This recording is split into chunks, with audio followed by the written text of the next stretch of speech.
I seriously have like no idea if this is gonna be able to hold on my weight. If it breaks, it's going to hurt a lot. Oh, yep, there's a big crack.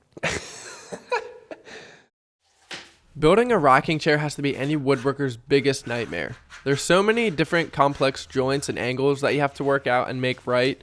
And obviously the chair has to look presentable, and it also can't feel like you're sitting on a big flat slab of stone. So you can see the difficulties that a rocking chair presents. So on my quest to become a real woodworker, I figured I'd give that a try, but with my own little twist on it because I'm just built different. I saw this design from a company on Instagram called Pigato. Is it Pigato? Hold up, let me look this up real quick.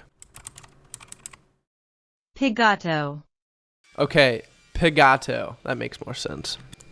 Anyways, they build these really cool pieces that have this kind of parametric design that lets you see all the layers that make up the chair. And I thought, dang, I kind of want one of those. That'd be pretty cool. And then I remembered that I actually build stuff for fun. So that brings us to the present day and where we are at now. To start this chair off, I'm actually resawing a bunch of oak boards because I need like 80 half-inch thick pieces to make up this chair and get that parametric design that I just explained that I want. Luckily, I just got this new bandsaw that makes resawing these boards a breeze, and it saves me from having to do it all on the table saw, which would have been pretty miserable. So once I have what I think is enough boards milled up, I can go ahead and go through the very exciting and fun process of planing every single board to half-inch thick. And you can see here after the last one, I was pretty excited. But as I'll shortly find out, there are a lot of repetitive components to build this chair. And I think it's kind of funny that some people like to say that I'm a patient person. They look at some of the things that I built and say, man, I could never have the patience to build that. Trust me, I don't have the patience either. It probably took me like 3 days to end up finishing planing all these boards down because I ended up getting really tired and bored after like 20 minutes of planing, and I just wanted to work on another project that was more fun. So anyways, there are basically 4 different components to this chair. There is the backrest, the seat, the rocker, then I guess the piece that just holds them all together. So I cut out a template for each piece out of 1/8 inch plywood. Then I can go ahead and use that template to trace out each piece on the wood. I needed 20 of each specific piece to get me a wide enough chair that should be able to fit me in it. Once I had all the pieces traced out, I could go ahead and cut them out on the bandsaw. Now my bandsaw came with a 3/4 inch resaw blade, so I ordered a 1/4 inch blade that would make cutting out the curves much easier. Once I have the blade switched out, I began to cut the pieces. For some reason, the bandsaw is actually really enjoyable for me to use. Even though I had a ton of pieces to cut out, there's nothing like ripping through some curves on the bandsaw, especially with a brand new blade that cuts like butter.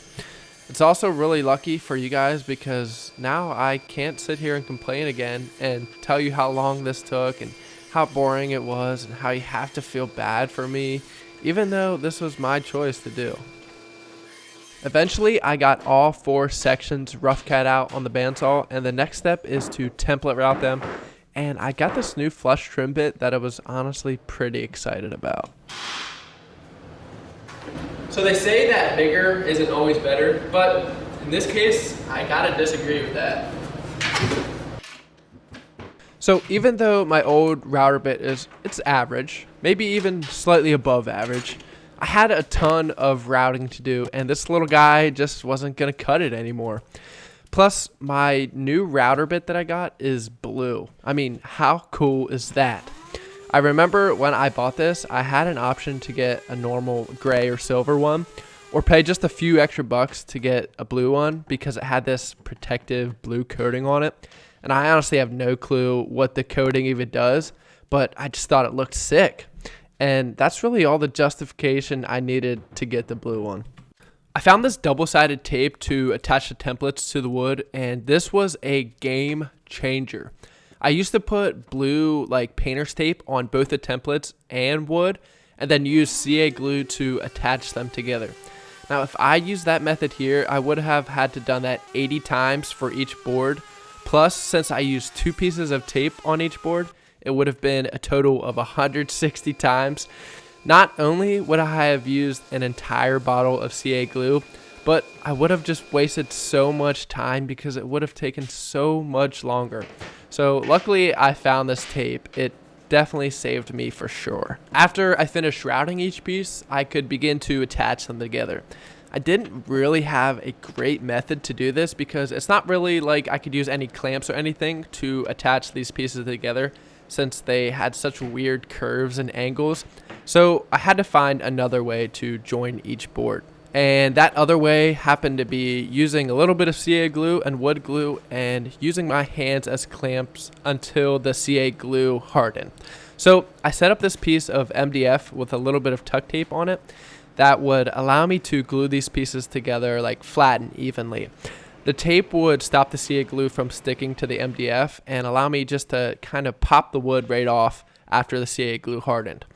In my mind, this was probably the easiest way to join these boards together, but as you saw, that one piece just fell apart, so there definitely had to have been a better way to do this, but we'll see. So before I actually started this project and when I was in the planning stages figuring out how I wanted to construct this thing, I realized how much easier it would have been to just buy a few sheets of plywood and cut out every piece on a CNC machine. Not only would this have saved me hours, but every piece would have been perfectly machined and most likely much stronger. In fact, I'm pretty sure the company that I got this idea from does exactly that. Either way, I don't even own a CNC machine, and secondly, if I was mass producing these things, then it would obviously make much more sense as a business to do that. But since I'm making just one of these, and trust me, it's only ever going to be one of these things, it just didn't really make sense. Plus, how lame and boring would it have been if I just said, well, look at this cool chair idea I have. Let's just let this robot do like 80% of the work for me and I'll just put it together. Like, who would want to watch that? That has to be so boring. So instead, you get to see me struggle and contemplate all my life choices for even trying to do this. But I think there is something to say about hand making a piece of furniture, even with all of its little imperfections, and the fact that it took me 3 times longer to make has to add some sort of value that a machine could never do. At least that's what I keep telling myself to justify wasting probably like 80 hours to make this chair that's probably going to snap in half as soon as I sit in it anyways. I decided to add this white dye to the sides of all the slats because it should at least give this chair a bit of a more visual appeal rather than just plain oak. Truthfully though, I wanted to try this product to see if I liked it so I could use it for another project I had in mind. I don't know. I mean, it's flexing a little bit.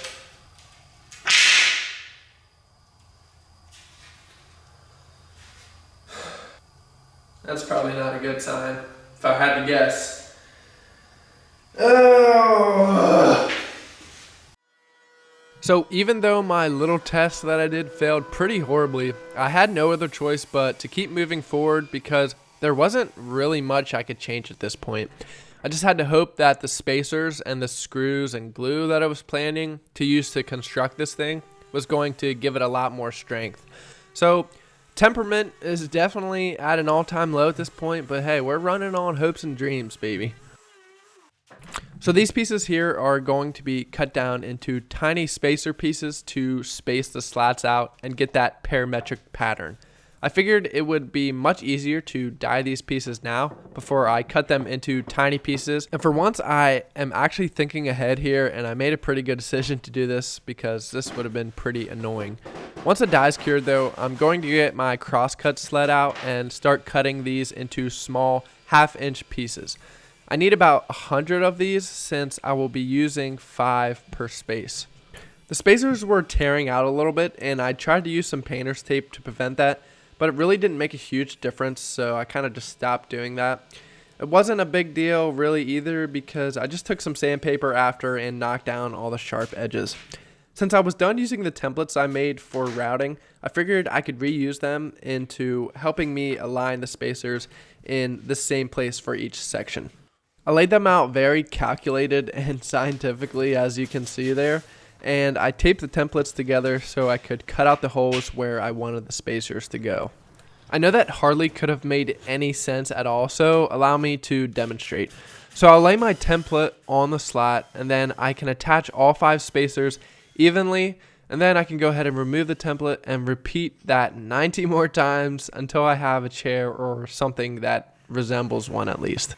Okay, yes, I'll address the obvious elephant in the room.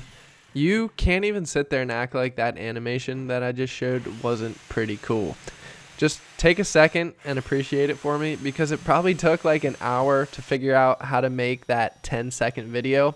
So if those animations actually help you understand what I'm explaining a little better, let me know, and I'll definitely start trying to include them into more of my videos. Finally, I can start the process of assembling each piece together. For the first layer, I'm using CA glue to attach the spacer temporarily. Then hopefully the wood glue will add a little bit more of a permanent bond. If you know anything about woodworking though, you can see that this is an end grain to straight grain bond, which will form a very weak joint.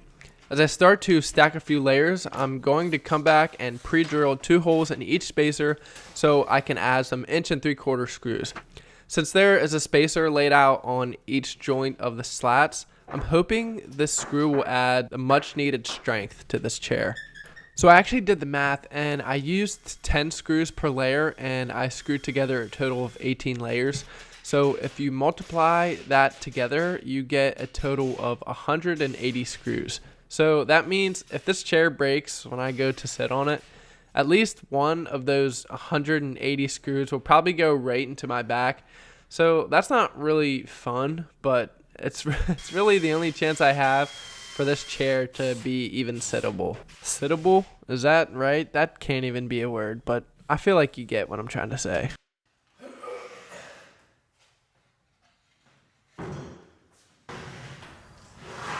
Okay, so I'm down to my last piece, but it's not as quite as wide as I want it to be. It's only about like 17 or 18 inches wide, and I have a pretty wide booty. So I think I'm going to make a couple more pieces just to make it have a little more width to it, and if anything, it'll make it a little more stronger so it can hold me. So I'm gonna go ahead and do that real quick.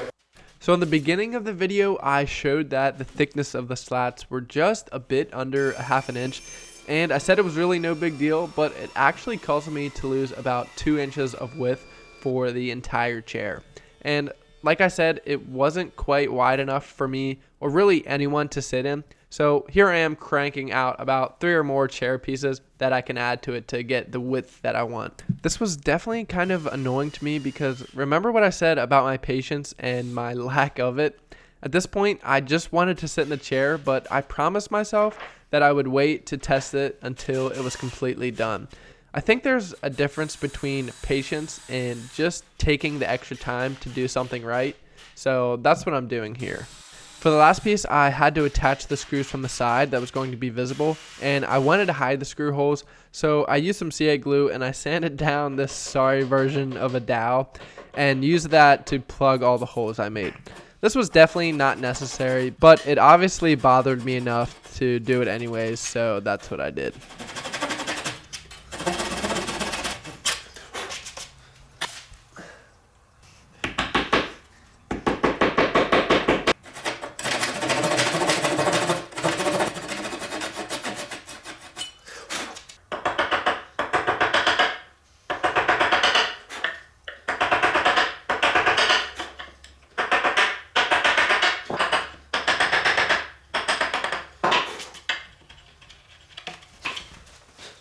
I came back with some of that white wood dye, and you can see how much of a difference it looks when it's wet compared to when it's dry. I was actually going for that much whiter color for the whole entire chair, but I ended up using the entire can on the first coat just because of how much surface area I had to cover. I'm sure a second coat of this would have helped make it much whiter, but you know, I'm not trying to win any fine furniture awards here with this chair. So I said earlier that you don't want a chair to feel like you're sitting on a flat slab of rock, and at this point that's what it looks like it's going to feel like. I got out my power carver with this abrasive disc on it to try and form the seat of the chair to fit the contours of my body a little better and hopefully make this thing a little more comfortable to actually sit in. There were also some small discrepancies from piece to piece, so I used the power carver to try to make everything more uniform and smooth, at least to the best of my ability. As I was building this chair throughout the process, something that I realized is that I don't ever really take on projects unless I know they are going to work.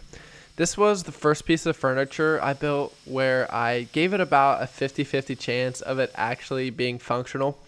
At times, it was hard to keep working on this project because in my head I thought, well, it's probably not going to work anyways, so I'm pretty much just wasting my time, which is also probably why I worked on this chair on and off for 5 months. Anyways, that's really not the point I'm trying to make. The point is that we need to do more things even if we're not positive they're going to work out.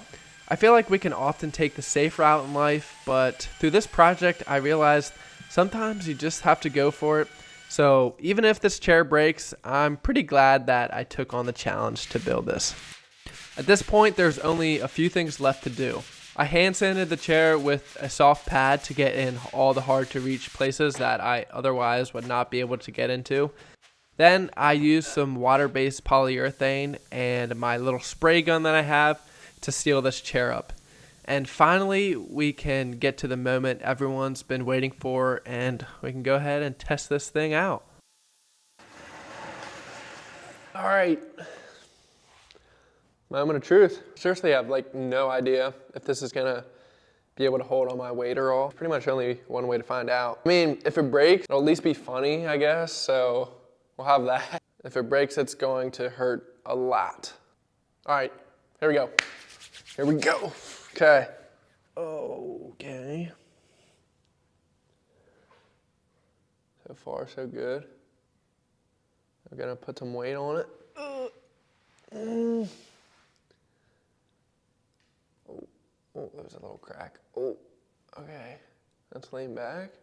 I'm just waiting for this thing to absolutely explode. Okay, ready? All my weight is on the chair. I'm gonna lean back. Oh, it's cracking a little bit, but it's working. I mean, it rocks. Oh, that was a big crack. It works. It's actually pretty comfy too. Not gonna lie, I'd call it a success. Oh, it's still cracking.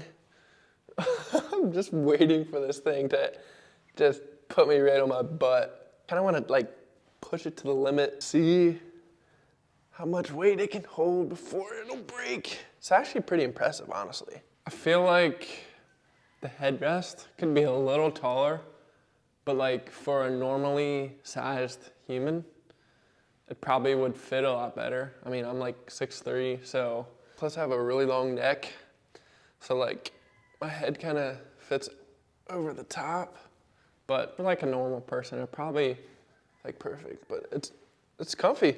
Oh, yep, there's a big crack. It's honestly really suspenseful. There we go. I mean, it sits. I mean, it's definitely not the sturdiest thing in the world. It's not like something you're gonna wanna jump on. It's more like a novelty thing that's just kind of cool. So, I mean, this will probably sit in the corner of my shop. I'll maybe sit on it every once in a while, but. So, to my surprise, it actually works and it's even comfortable too. Now, it did crack a couple times in the video, but it's been about a week now and the cracks have stopped. But since I'm such a hard worker, I now have a place in my shop to rest my overworked body. Anyways, I really thought this was a pretty cool project and I'm curious if you agree. I hope you enjoyed watching, and if you did, you probably ought to subscribe because I have some banger videos coming that you're not going to want to miss. So I'll see you in the next one.